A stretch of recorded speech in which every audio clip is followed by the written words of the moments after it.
They say every small town has an urban legend. I have to disagree. The only urban legend around where I live is the town's crazy old lady still having her license, which, now that I think about it, might be more terrifying than any story I've ever told here.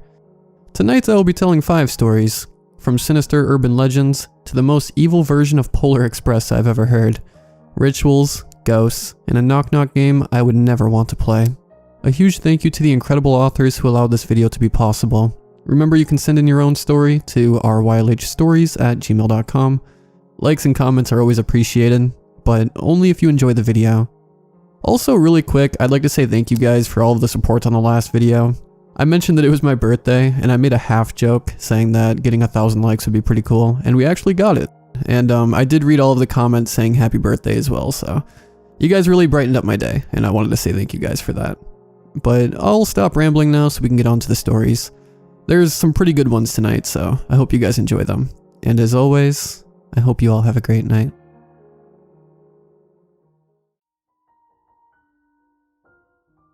Every night, no matter the weather, something walks down our street whistling softly. You can only hear it if you're in the living room or the kitchen when they walk by, and it always starts at exactly 3:03. The sound is faint at first, somewhere near the beginning of the lane near the Carson place. We're towards the middle of the street, so the whistling moves past us before fading away in the direction of the cul-de-sac. When I was younger, my sister and I would sneak into the kitchen some nights to listen. Mom and Dad didn't like that, and we'd catch hell if they found us out there, but they were never too hard on us since we always stuck to the one big rule: don't try to look at whatever was whistling. My neighborhood is a funny place. I've lived here since I was 6, and I love it. The houses are small but well kept, good-sized yards, plenty of places to roam. There are a lot of other kids here my age. I turned 13 back in October. We grew up together, and would always play foursquare in the cul-de-sac or roam around from back porch to back porch in the summer. This was a good place to grow up. I'm old enough to see it, and there's only the 2 strange things here: the night whistling and the good luck. The whistling never bothered me much. Like I said, I couldn't even hear it from my bedroom. But Mom and Dad don't like talking about it, so I've stopped asking questions. My dad is a strong guy, tall and calm. He has an accent since he moved to the US as a kid. His family, my grandparents, they're from the islands. That's what they call it. My dad, the only time he isn't so calm is if the whistler comes up. He talks a little quicker then, eyes move faster, and he tells us not to think about it so much, and to always remember the one rule, the big rule: don't try to look outside when the whistler goes past. Not that we could look even if we wanted. See, there are shutters on the inside of every window, thick pieces of heavy canvas that pull down from the top and latch to the bottom to the window frame. Each latch even has a small lock, about the size of what you'd find on a diary. My dad locks those shutters every night before we all go to bed, and keeps the key in his room. My mom? I don't know what she thinks about the whistling.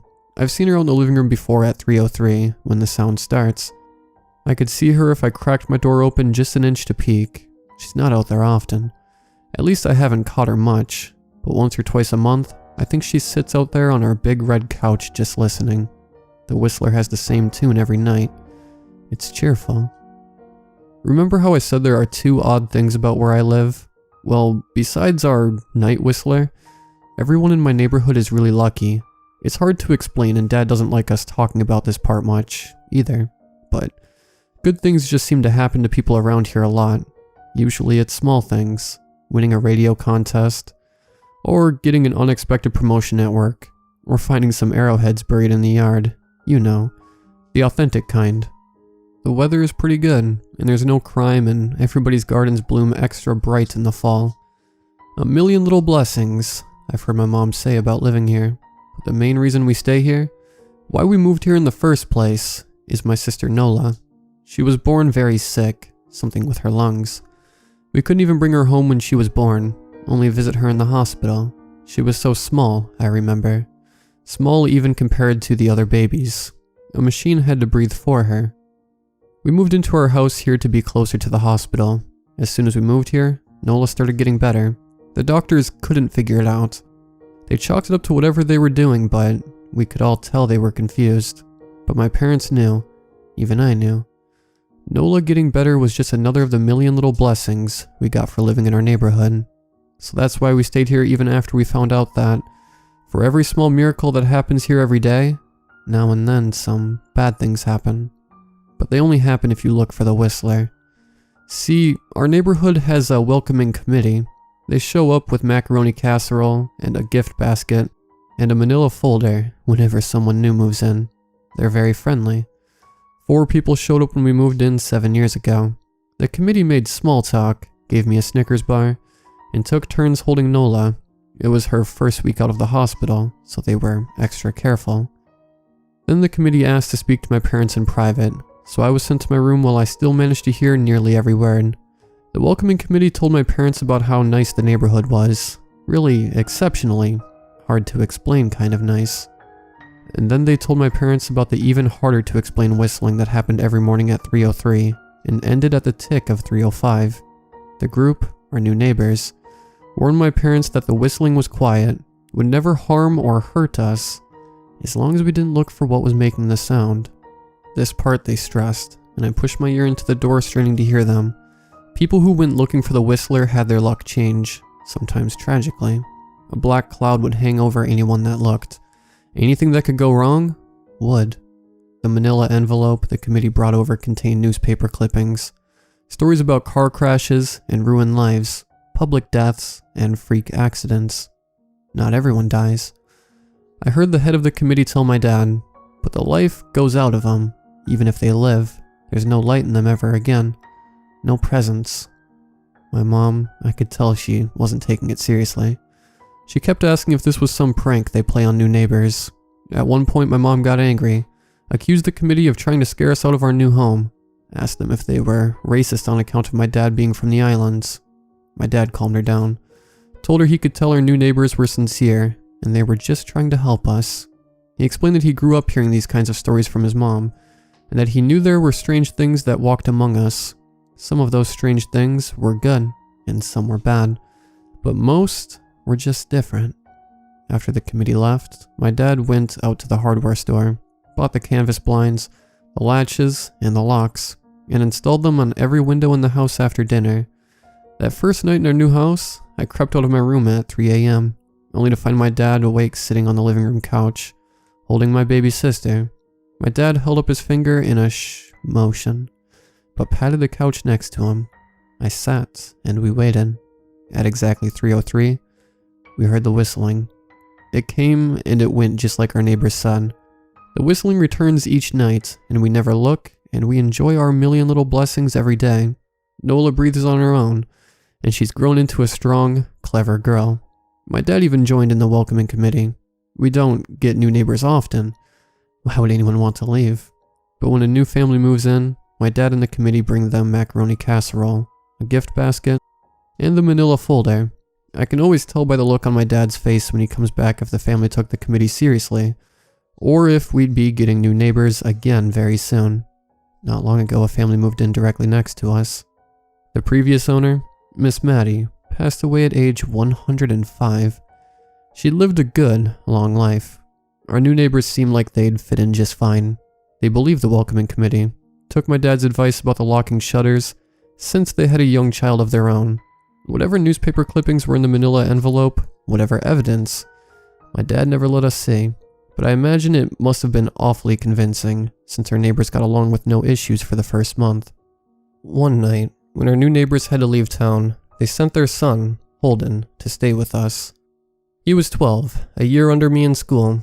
I didn't know him well before that night, but as soon as his parents dropped him off after dinner, I could tell it was going to be a bad time. "Do you know who is always out there whistling every night?" Holden asked the moment the adults left the room.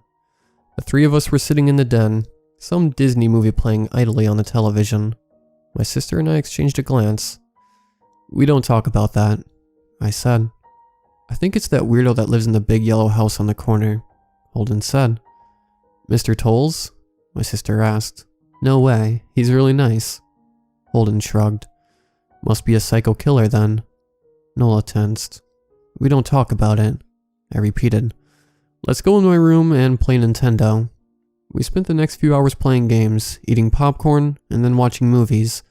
A typical sleepover, but I could see Holden was getting antsy. After my parents had wished us a good night, locked the blinds, and gone to bed, Holden stood up from his beanbag and walked over to where Nola and I were sitting on the bed. "Have you ever even tried looking?" he asked. "It's nearly time."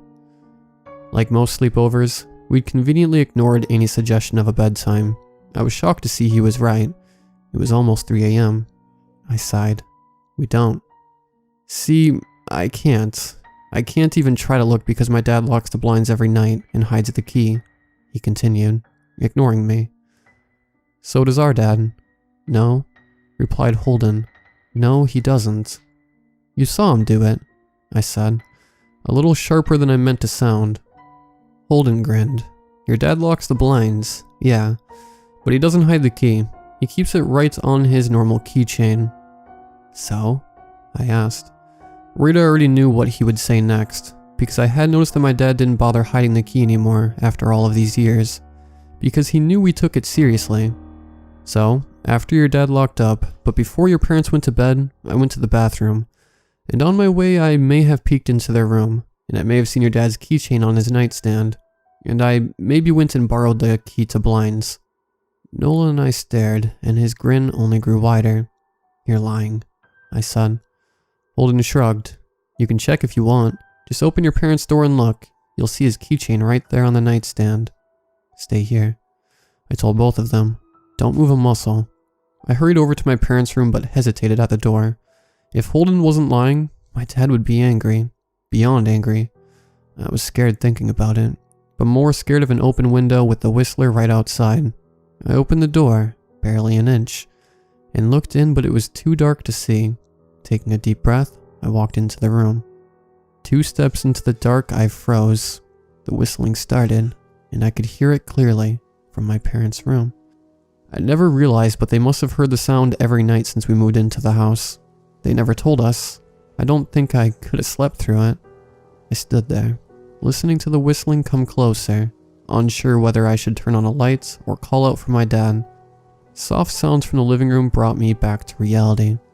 "Nola?" I yelled, running out of my parents' room. Holden and Nola were standing near the front door next to a window. Holden wasn't lying. I could see him fumbling with the lock on one of the blinds. I heard a click. He did have the key. Holden let out a quick laugh. Nola stood next to him, hunched up, afraid but maybe curious. The whistling was right outside our house now. I think I made a sound. Called out. I can't remember. Time felt frozen. Clock hands nailed to the face. But I found myself moving. I'm not fast. I've never been athletic. Somehow though, I covered the space between myself and Nola in a moment. My eyes were locked on her, but I heard Holden pull the blind all the way down so it could release. I heard the snap of it start to raise, and I heard the whistling just on the other side of the window. But I had my arms around Nola, and I turned us so she was facing away from the window. At the same time, I jammed my eyes shut. The blind whipped open. The whistling stopped. I felt Nola shaking in my arms. "Don't look, okay?" I told her. "Don't turn around." We were positioned so that she was facing back towards the hallway, and I was facing the window. My eyes were still closed. I felt her nod into my shoulder. I reached out with the arm not holding Nola and tried to touch Holden. My hand brushed against his arm. He was shaking worse than Nola. "Holden?" I asked. Silence. I reached past him and gingerly felt for the window, eyes still sealed shut. The glass was cold against my fingertips, colder than it should have been for the time of year. I moved my hand up the window, searching for the string to the blind. The glass began to get warmer the farther I reached, and there was a gentle hum feeding back into my fingertips. I tried not to think about what might be on the other side of the window. Finally, I touched the string and yanked the blinds shut. I opened my eyes. In the dim light leaking out from the kitchen, I could make out Holden, pale and small, staring at the now closed window. "Holden?" I asked again. He turned towards me and he screamed. Everything became a flurry of motion. Lights sparked to life in the hall, then the living room. My parents' footsteps thudded across the hardwood floor. I turned to look back at them. My eyes were glued to Holden. He was pale, had bit his lips so hard there was a thin red line of blood running down his chin, and he'd wet himself. "What happened?" my dad asked from behind me. I managed to swivel away from Holden and look back. He looked. I'd never seen my dad scared before, but I saw it that night. In that moment, an old, ugly terror stitched on his face. A parent's fear. "Just Holden?" he mouthed to me. I nodded yes. My dad let out a breath. He looked so relieved I nearly expected him to cheer. But then he turned to Holden, and my dad's face changed. I wondered if he felt bad for feeling good that Holden was the only one that looked. There was a knock at the door. We all froze. Holden whimpered. "Don't answer it," my mom said. She stood at the threshold of the hall. I'd always thought she was a skeptic and just humored my dad about the windows and the whistler. But that night we were all believers. I noticed that both of my parents held baseball bats. They must have taken from their bedroom. The knock came again, a little louder this time. "Please don't open the door," Holden whispered. My dad walked over to him, hugged him close. "We won't," my dad promised, still holding his bat. "Nothing is coming in here tonight." This time the knocking was loud enough to rattle the door. Holden screamed again, and Nola clutched her arms around my neck. My mom came over and knelt down next to us, wrapping my sister and me close. "Call the police," my mom whispered to my dad. The knocking instantly stopped. My dad looked over his shoulder at us. "Do you think..." He was cut off by frantic knocking that trailed off to a polite tap tap tap. "Police," something said from the other side of the door. The voice from outside sounded exactly like my mom, like a parrot repeating the words back to her. "Police, call the police." Tap tap tap. "Police." My mom pulled us closer. "Police, police." "Please stop," I heard her whisper to herself. "I don't think calling them will help," my dad said. "How will we know when they're the ones at the door?" The knocking came back harder than before. The door shook, then it stopped. After a long moment, I heard the knocking again, but it was coming from our back door. We all turned together towards the back door, but the knocking immediately returned to the front door. Front to back to front. Loud, then quiet, then loud again. Suddenly the sound was coming from both doors at once. Big, heavy blows like a sledgehammer. Then something started rapping against all the windows of the house, then the walls. It was like they were living inside a drum with a dozen people trying to play at once. Or we were a turtle and something was attempting to claw us out of our shell. "Stop," Holden yelled. The knocking died. "I won't tell," Holden said, staring at the door. "I promise I won't tell anyone what I saw. Just please go away." We waited for nearly a minute, then we heard it. A soft tap tap tap coming from the window Holden had looked through earlier. Holden started to cry, sobbing like a prisoner watching gallows being built outside their cell. My dad held him, brushed his hair, but never lied to him, never told him things would be okay. The tapping at the window went on for the rest of the night. We huddled together in the living room for I don't know how long. Eventually, my mom tried to take us kids into my room, while my dad stayed to watch the door. But the second we moved into my bedroom, the knocking came back, so loud it was impossible to ignore. I was afraid the door couldn't take it. We went back to the living room, and the knocking stopped. Only the tap tap tap on the window remained. None of us slept that night. The tapping stopped around 7 a.m. That's about the time the sun comes up. We waited another 2 hours before my dad opened the blinds from one window. He made us all go back to my parents' bedroom first. I heard him open the door, then come back in. "Okay," he told us. "It's done." Holden's parents came back around lunchtime. My mom and dad walked Holden over to his house, and they all went inside for quite a while. Nola and I watched from the window. She stuck to me the whole day, right at my side, sometimes holding my hand. When my parents came back, they looked grim, but wouldn't tell us what they had said to Holden's family. It was a Sunday, so we all spent the day together, ordered pizza, and watched movies. That night, everyone slept in my room. Nola and my mom in the bed with me. My dad in a chair he'd pulled over. There was no knocking that night, or any night since. We didn't see much of Holden or his parents for the rest of that week. But by Thursday, there was a moving truck in their driveway. Nola and I watched them packing up the whole afternoon after school. What sticks with me the most is how tired Holden and his parents looked. All three had the same pallor, grim mouths, and lightless eyes. Even from across the street, I could tell something was very wrong. Holden and his family were gone before sunset. I remember what the original welcoming committee said to my parents when we moved in. Not everyone who looks at the Whistler dies, but even those that live have the light go out of them, and the rest of their lives are full of misfortune. A million little tragedies. I think Holden's parents must have looked. Either to comfort him if they didn't believe, or share the burden if they did. I watched Nola some days, happy and young and alive, and I wonder if I'd been slower, if she'd looked out the window that night. Would I have looked too? To comfort her? To share that burden? I'm glad I don't have to find out. It's been 2 months since the night Holden stayed here. We still live in that house, in that neighborhood. We still hear our Whistler walking past every night. The blessings, the luck, the good things here are too good to leave. But we're careful. We don't have friends over to spend the night anymore, and my dad hides the key to the blinds very, very well. Not that I've gone looking. Some things you just don't need to look for.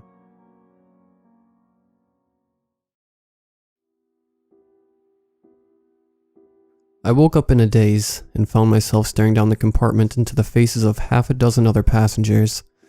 I think the first thing that confused me was that I was facing the wrong way.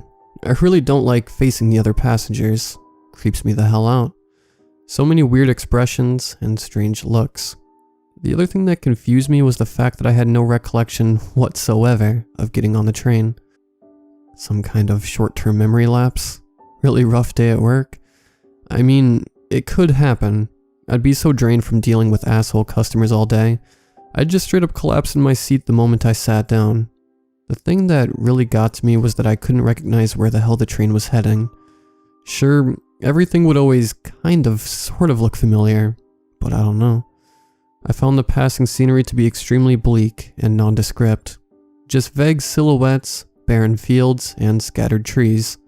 No landmarks, no buildings, no people. I don't know for how long I just sat there, anxiously peering out of the window. I couldn't find it in me to ask anyone either. It's just not socially acceptable. On a train you should sit silent, isolate yourself. Imagine a wall between you and everyone else. Never move a muscle unless absolutely necessary. These are the unspoken rules everyone abides by. I swapped brief glances with other passengers, but I soon had to avert my gaze entirely. It freaked me out even more. It was like their faces were locked in strange, unnatural expressions whenever I looked at them. Sort of like when you pause a video of someone talking mid-sentence, and when I looked away, then quickly glanced back, the expressions would change ever so slightly. "Tickets, please." A stern male voice suddenly called right into my ear. I turned bewildered to find the conductor standing inches from me, which I found extremely strange, since I was situated in the window seat. "I'm sorry," I mumbled. "I think I got on the wrong train." His head was turned away from me, staring idly down the compartment, and he didn't seem to register a word I said. I kept trying to get his attention by vaguely shifting in my seat, but it was like he didn't really see me, like I was invisible to him. "Tickets, please," he repeated. Still quite disoriented, I clumsily fished out my phone. I figured I'd just show him my ticket on the app, and he'd be forced to realize I had somehow stumbled on the wrong train. And let me know how far we were from the next stop, so you could imagine my surprise when he suddenly yanked a ticket from my one free hand. "End of the line," he said, and punched the ticket, before slipping it back between my fingers. I could have sworn the ticket wasn't there seconds before, and I never bought physical tickets anymore. Why bother, right? When you could get them a single swipe on your phone? I sat there staring at the thing, desperately trying to make sense of everything. Excuse me?" I said. "How far is it to the next stop?" The conductor was still facing away from me, and I couldn't tell if he even heard a word I said. Suddenly he shuffled rapidly one row down, head still locked in that disturbing position. "End of the line," he said, punching another ticket. I sat frozen, unable to fully fathom what was going on. What were my options here? I really didn't want to interact with anyone else if I could avoid it, but at the same time, I couldn't just sit there pretending I'd magically get home by simply ignoring everything. So after a few deep breaths, I got up from my seat and nervously approached the elderly couple sitting one row down from me. So sorry to bother you," I said. "But you don't happen to..."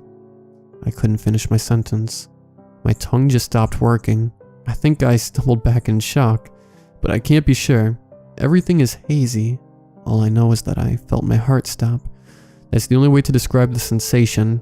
Like time just came to an abrupt stop, frozen in that terrible moment of realization. They weren't people. None of them were. Everyone in that carriage, everyone except the conductor, they were fake. They were cardboard cutouts. Incredibly detailed and lifelike in design, but cardboard nonetheless. I fell back in my seat, mind swirling, heart racing. Every time I blinked, every time I let my gaze wander, the facial expressions on the cutouts would change almost unnoticeably, but they were all variations of the same horrible, agonized look. A look of utter dread and horror, of torment and pain. "Tickets, please." The fading voice of the conductor echoed. End of the line. It was a dream, a hallucination, some vivid mushroom trip. It had to be. It couldn't be real. There was no way it was real. I slapped myself, pinched myself, bit myself. Physical pain is supposed to snap you out of it, right? That's what I've been told anyways. But nothing worked. Nothing changed. I was still sitting in my seat, the bleak scenery passing by eerily. The ever-changing tormented visages of the cardboard cutout passengers haunting my peripheral vision, the monotonous voice of that creepy conductor slithering into my ear canals. I was vividly imagining all the horrible ways this could end, death being the only constant, and I soon realized I couldn't sit idly by anymore. I had to do something, get through to someone, and the only other living person besides myself I'd seen so far was the conductor. I'd tried everything else, calling, texting, messaging, but nothing worked. Or even worse, everything worked. People just didn't answer me. It was like I'd suddenly become invisible. Not physically, but existentially. I got up from my seat, lightheaded and disoriented, edging past my ominous fellow passengers, their unnerving presence raising all manner of questions I had no way of answering. I hesitantly approached the conductor, swallowing deeply as I tried to figure out exactly what to say. "Excuse me," I said, tapping his shoulder gently. I would like to..." "Return to your seat, sir," he interrupted. "Remain seated until we stop.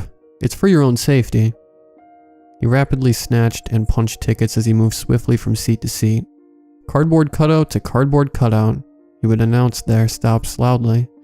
But it was always the same one, end of the line. "Now, listen here," I said. "I don't know what's going on here, but I can assure you..." "End of the line," he said again, but this time in a darker, more sinister tone. "Remain seated until the end of the line." He turned to face me, and I nearly lost it right then and there. I don't know how I hadn't noticed before. I mean, he looked fairly normal at first glance. Fine blue uniform, healthy skin, a thin, well-kempt mustache. But all that was a half-truth. A half-lie. The other half of his face, the part I hadn't seen until that instant, was blank. Just smooth, featureless skin. No bones, no protrusions, just a perfectly flat, empty canvas. "You can't leave until the end of the line," his half-mouth spoke. I hustled back to my seat, making sure to keep my gaze on anything but the passengers. My heart was racing, and I had this horrible feeling of dread. Life-threatening, all-consuming dread. It was like I had a tumor the size of a basketball in my stomach. A constant, tangible, relentless sensation of death. But what could I do? How the hell do you stop a speeding train? There was no way I'd survive jumping out. Even if I somehow managed to crack open a window, the doors wouldn't budge as long as the train was moving. That much I did know. So, I thought as I stared directly at the answer, how do I do it? The emergency brakes. It was right there, at the end of the carriage, right next to my seat. I didn't hesitate. For once in my life, I didn't question everything. I just did it. Stood up, grabbed the handle, and pulled it with all my might. I don't know what I was expecting, but it certainly wasn't what happened. I mean, the train stopped, but not gradually. Instantly. From 80 miles per hour to a full stop in half a second. You'd expect me to be thrown halfway through the carriage, right? slammed into the wall, every bone in my body fractured to tiny pieces. But I wasn't. Didn't even move an inch. Just stood there in wide-eyed shock as the dreary scenery all of a sudden stopped moving. For the second time in my life, I didn't hesitate. Didn't pause to consider my options. Didn't overanalyze. I bolted to the doors, pulled them open with some effort, got the hell out of there. End of the line. I heard a chilling voice call as my feet hit the frozen ground outside. I consider myself a level-headed individual. I don't really believe in the paranormal. There's always an explanation, some way to rationalize everything. And I've tried. I've tried so hard, but I just can't. I was in the middle of nowhere, slowly backing away from the train. It was cold, freezing, but I hardly even noticed. The conductor was standing in the doorway, his half-faced, hateful demeanor nothing short of terrifying. He stared at me as the train suddenly started moving again, gradually this time. End of the line, he just kept repeating. I don't know what it was, but I haven't felt like myself since that day. Like there's a piece of me missing, like I've lost something, and I'm pretty sure that I have. I just don't know what. I stared at the train as it slowly gained speed. It wasn't moving on tracks. In fact, it didn't even have wheels. Just carriages scraping against the frozen ground discordantly, leaving no trace as they slowly passed before me, the creepy cardboard passengers harrowing in the windows. But there was something else, a new cardboard cutout. My cardboard cutout. I fell to the ground as I saw it, my own horrible, tormented face screaming soundlessly in the window as the last carriage sped past, eyes bulging, hands clawing at the glass, mouth wide open in a horrible display of fear. Like I said, I know I've lost something. I just wish I knew what. My soul, my mind. And I would also like to know exactly what's at the end of the line.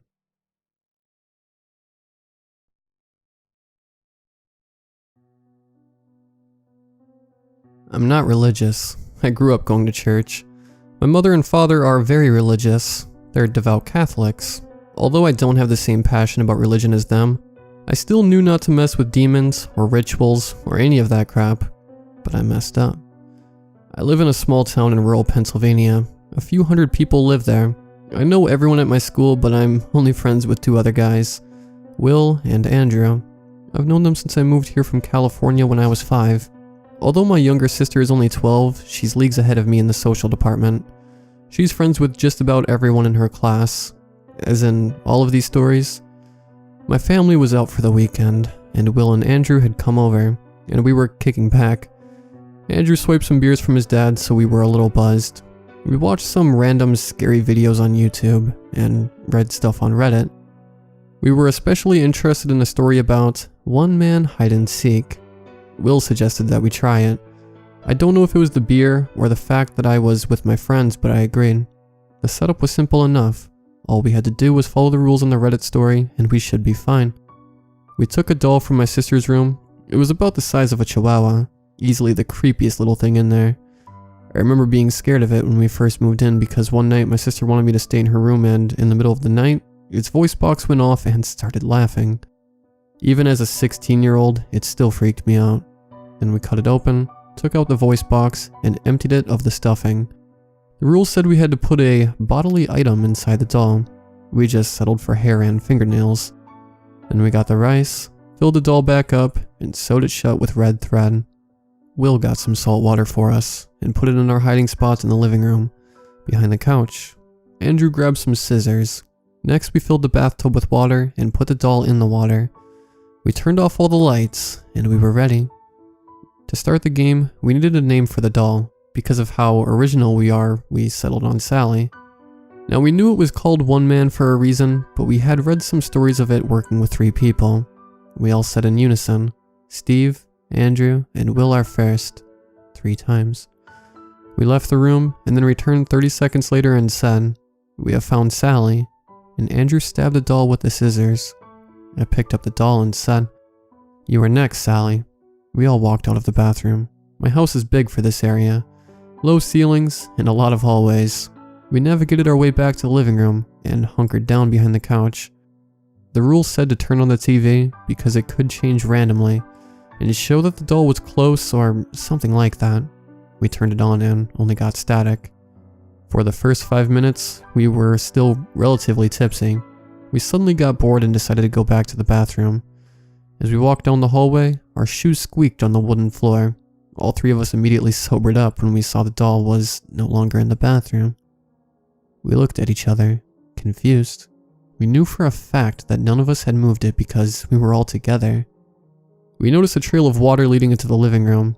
As we headed down, we heard the TV making some strange noises.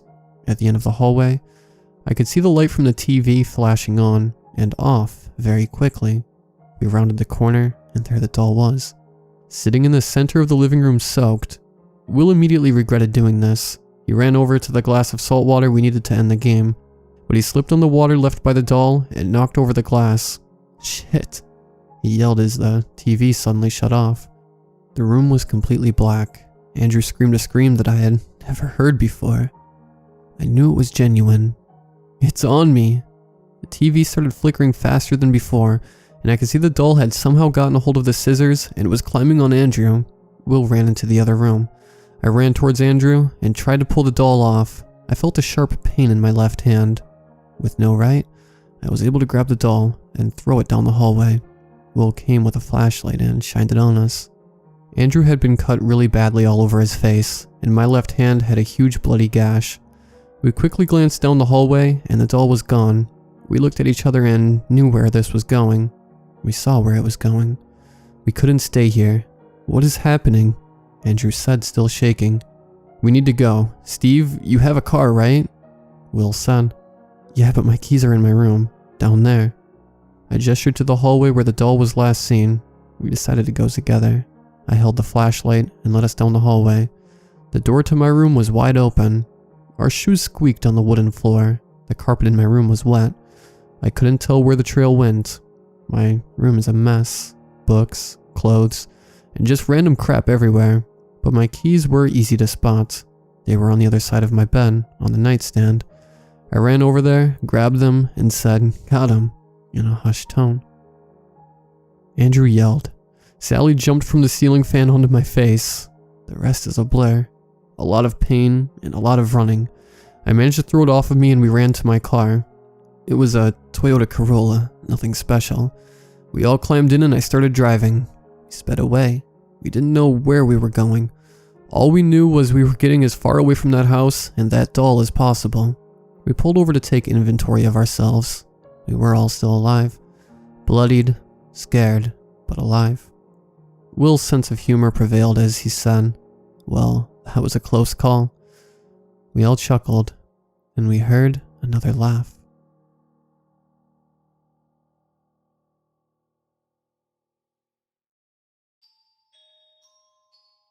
My husband and I live in a 1970-ish apartment complex in Germany. The complex has 3 floors and 6 apartments. 2 of the tenants are families, I think. One of the other tenants must be a student or something. Or at least I suspect him or her to be one. She has a thing for listening to music very loud at around 3 p.m. I know, that is okay. It is a decent time. But try to work when your ceiling is almost breaking due to the music. Okay, I know. I sound like an old lady.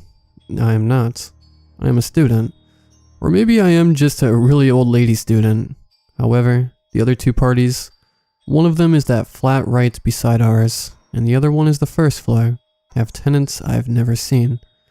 Oh, I should tell you that we are on the 2nd floor left side. Sorry for this long introduction. I'll get to the point. So a couple of months ago, I came home late at night after work at a local bar. I was exhausted, dead inside. I opened the front door to the apartment complex. The first floor has 2 apartments. One's on the left side, one of the families lives there, and on the right side is unknown. As usual, I walk up the stairs to the 2nd floor when I notice something on the right apartment door. I think it was a yellow scrap band. It reminded me of the band police used to close off a crime scene, but I didn't think much of it and walked up to our apartment. That night, I went straight to bed because it was already 4 a.m. and I had to work the next day again. My husband works at a bakery. He leaves very early in the morning around 5 a.m. and calls me when I wake up after my night shifts. This is almost the only time that we can really talk during the day when we both have to work. So I woke up the next morning, made breakfast, and watched some Netflix before I started my day. My husband called. We were talking for about 5 minutes. Just the typical stuff like, how are you? Did you sleep well? What's the plan for today? And then the yellow scrap band crossed my mind. Have you seen the yellow scrap band on the floor of the right apartment downstairs? I asked. Yeah, sure. I think somebody died in there a couple of weeks ago. I saw cleaning staff outside of it yesterday, I think. Why do you think somebody died there? Yellow band? Cleaning staff? He mockingly answered. Oh, sure. As if that isn't enough to suspect that. I countered sarcastically. Don't make a fool out of me, I thought. This could mean anything. No, I meant the cleaning staff clearly was preparing chemical cleaning supplies for the apartment. Something other than the usual stuff we'd use to get an apartment clean. It could still be nothing, but I am pretty sure somebody died there. Besides, I haven't seen any lights in that apartment for weeks. Okay, I shrugged it off. I thought my husband was just exaggerating, which wouldn't be uncommon for him. When I left the apartment for work that afternoon, I passed the apartment downstairs as always on my way to the front door. This time the band was off, and the door was gaping wide open. Inside, a group of men were working. They all wore masks, bodysuits, and it looked like they were spraying chemicals. Something really sour, because it came right into my nose, and my eyes teared up into every wrinkle of that old apartment. This wasn't a typical cleaning team, I thought. They pulled all the wallpaper down from the walls and smashed the floors. It looked more like a refurbishment, maybe a decontamination procedure. I don't know. As I went out, the bell signs caught my attention. One of the name signs was gone, maybe that of the right apartment on the first floor. Maybe he or she just moved out. But it did strike me as odd that a cleaning team is almost tearing down the flats after somebody moved. This wouldn't be a normal procedure. This was definitely something else. Maybe somebody indeed died in there. Murder? My husband called me at break, and I told him about the second cleaning staff who had entered the apartment before I left. You know what? I've almost forgotten to tell you about the smell, he began. It smelled for weeks at the stairway when you were gone. I was a couple of months abroad, and just recently came back to Germany. What do you mean it smelled? Like rotten flesh or something. So that's why you immediately suggested that somebody died in there? I concluded. Could be. The person must have been dead for weeks before somebody eventually found him or her. He then answered, and that doesn't, make you uncomfortable. No, should it? Yeah, what about ghosts or something? I've seen enough horror movies to know where this is going. He laughed. I love you, sweetheart. And then we hung up. Side note, this is a typical response when you're talking about ghosts and stuff in Germany. No one really believes in these things, and therefore, you will not be taken seriously by anyone. I worked that night really late, and was exhausted when I finally made it back to the apartment complex. I opened the front door to the stairway. I thought briefly about turning the lights on, but decided not to. I fumbled in my bag to find the apartment key.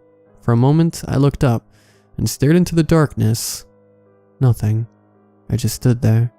Then, I thought I saw something standing in front of the stairs. I scanned the hall, but there wasn't much to make out in the darkness. And then, a thought crossed my mind.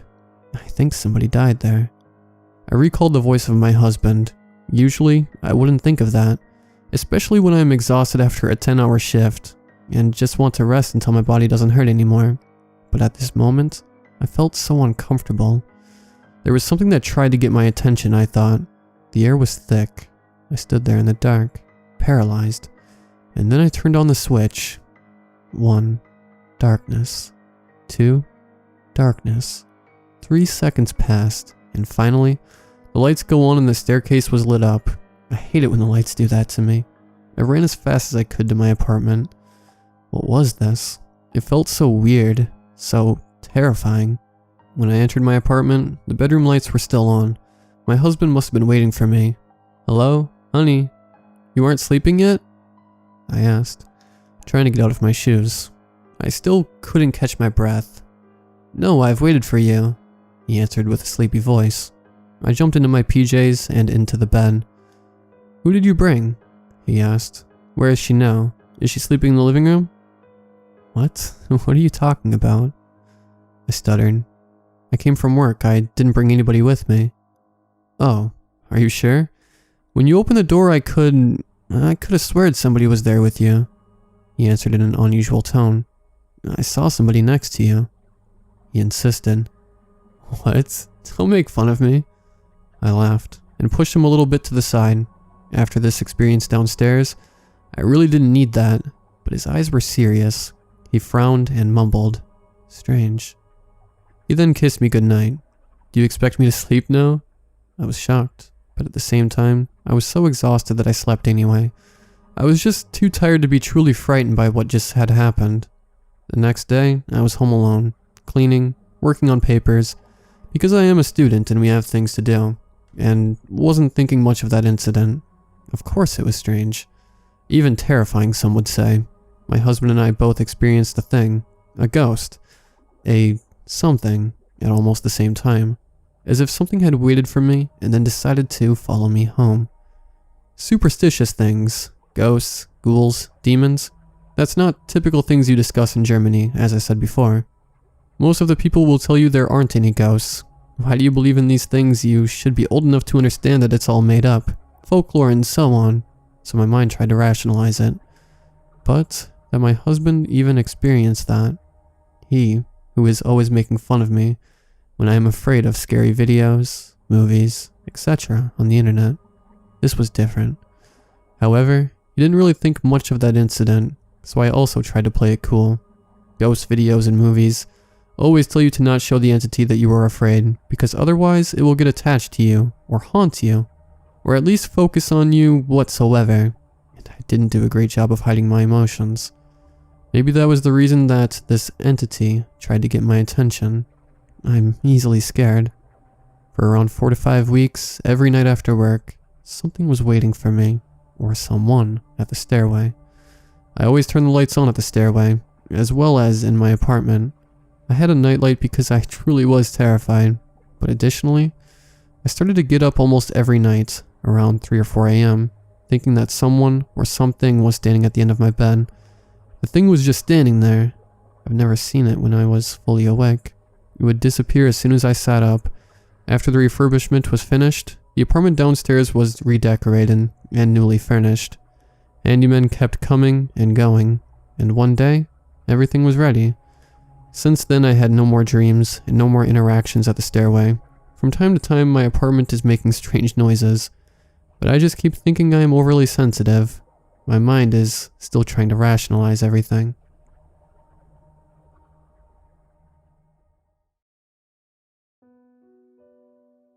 This is something that happened over a few nights while I was staying at an Airbnb in Norway last month. The person who rented the property to me had to have known. They've since deleted their Airbnb account. On the first night I was there at around 11 p.m, I heard it. A knock on the front door. A single knock, but deliberate. I was in the bedroom reading when I heard it.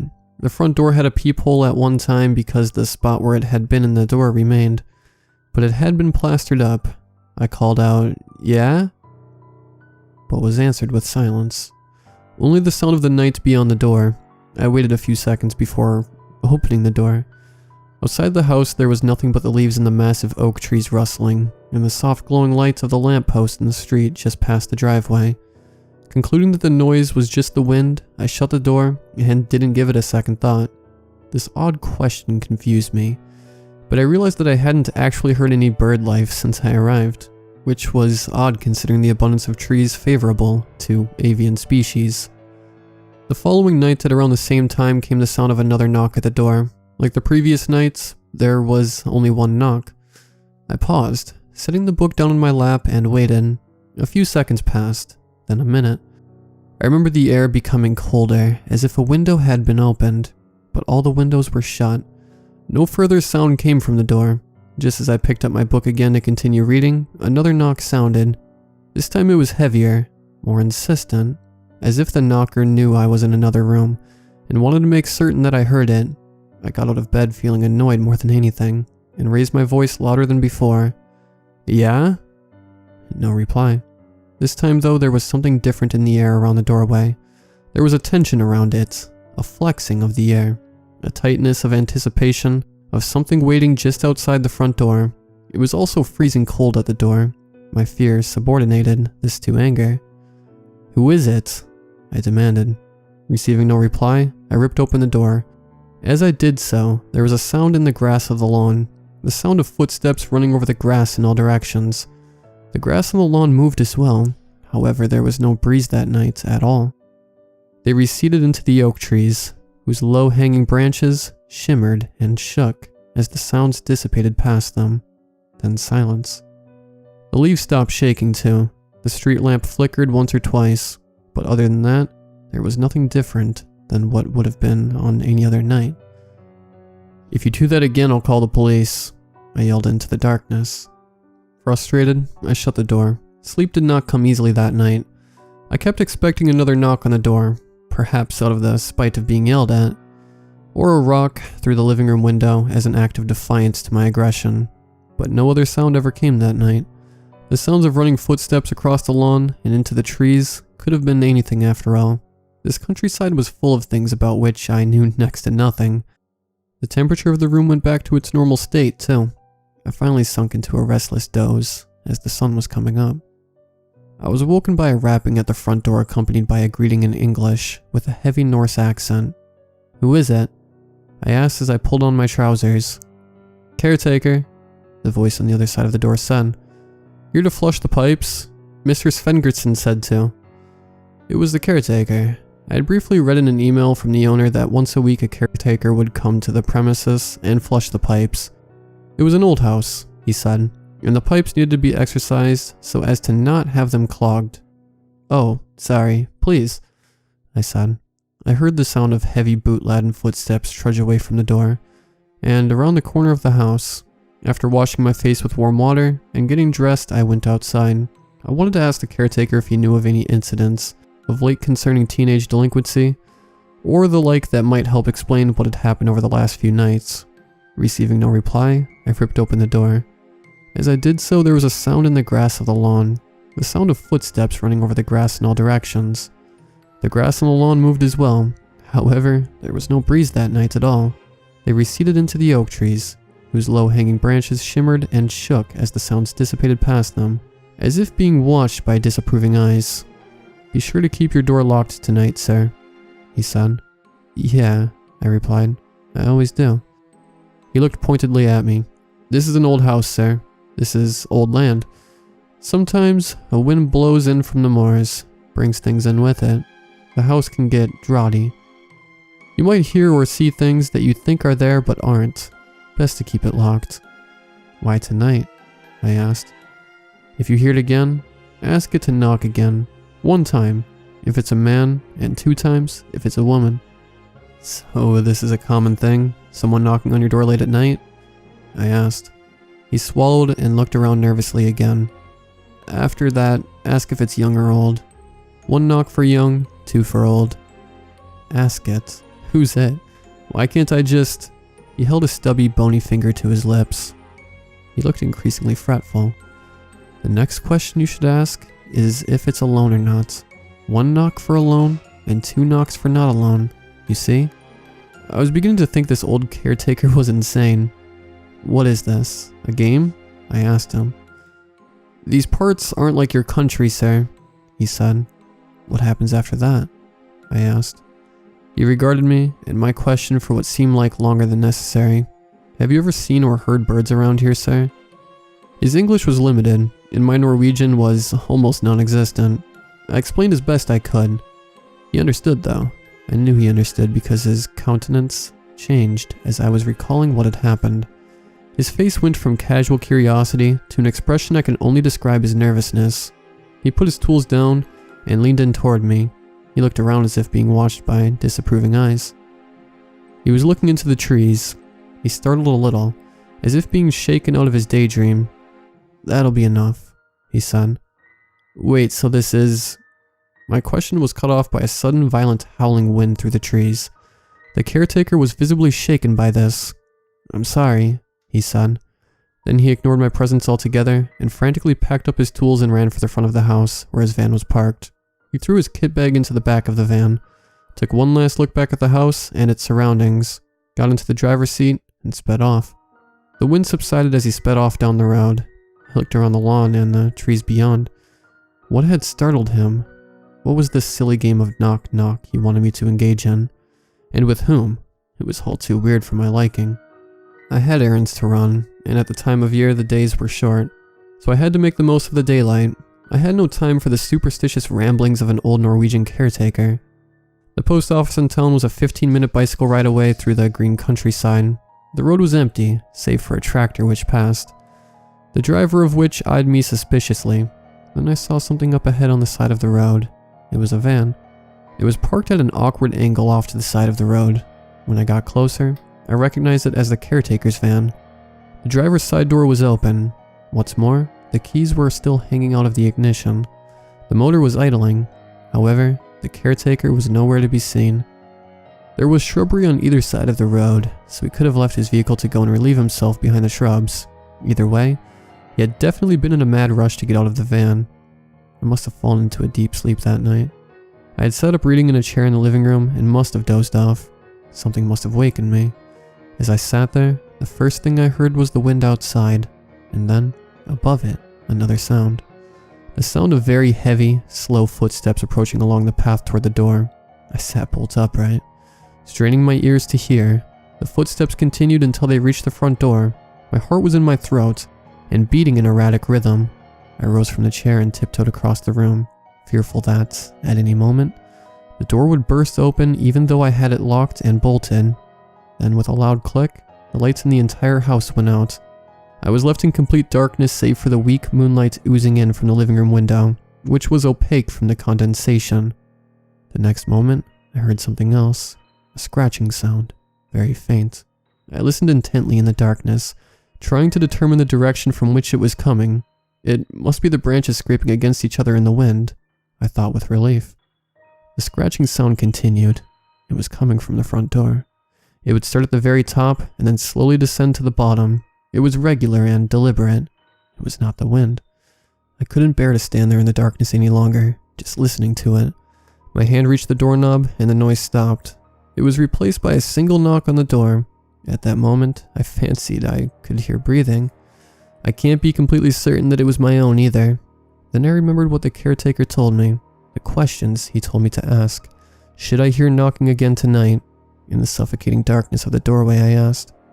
If you're a man, knock once. If you're a woman, knock twice. I felt like a fool. What was I even doing, standing there asking? Knock, knock. All the hairs on my body stood on end. My mouth was dry, and in my ears, blood pounded furiously. The second question. Are you young or old? 1 for young, 2 for old. The sound of wind. Then, knock. I felt like I was in someone else's nightmare. I asked the third question. Are you alone? Are you more than one? 1 knock for alone, and 2 if there's somebody with you. There was an extremely painful pause. The silence went on for too long. Knock, knock, knock, knock. Then the sound of hundreds of fists violently beating on the door. The door shook on its hinges, threatening to rip itself away under the force of the beating on the other side of the door. The lights in the house flickered on and off, almost in sync with the thunderous bashing of 1,000 tiny hands on the hardwood door. I fell to the ground, squirming backward away from the door and whatever nightmare lay beyond it. The banging continued. In a frenzy of panic and fear, I scrambled to my feet and ran across the living room and into the kitchen. As I reached for the door handle, the same sound of hands banging on the door exploded from the other side. Both the front and kitchen doors were roaring with the sounds of drums all beating. At this point, I vomited from the panic. It poured out of my mouth and onto the kitchen floor. It made my eyes sting. I made for the bedroom, not being able to navigate by my eyes due to the darkness and the tears. I slipped on something which smelled acidic, like bile, and landed on my elbow. The pain shot through me like a bullet. I pushed myself up in a puddle of my own vomit and lunged at the bedroom. Behind me, the doors kept rattling and roaring with the banging of the hands. I wrenched up the bedroom window and leaped out into the dark. I landed on the soft grass with a breathtaking thud, which knocked what little wind was in me out. I caught my breath, looking up at the branches of willow and oak overhead. There was no sound coming from the open window. There was no sound after that. Even the wind stopped. It was like a vacuum of life. Nothing existed except my own labored breathing.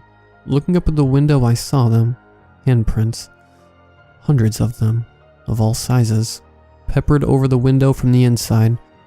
Crawled away for a time, then got up and ran. I never did return to that house, not even for my passport. I applied to the consulate for a new one. My phone, any cash that I had, and all other personal effects were left behind. I spent the next day at a bus depot in town where I had wandered barefoot. Someone was good enough to give me some coins to use a payphone, with which I called an English-speaking Airbnb agent, on who was kind enough to come and pick me up. She thought I had taken an overdose of something. Such was my state. Eventually I got into contact with my parents back in Australia, and with the help of the consulate, was able to get passage home.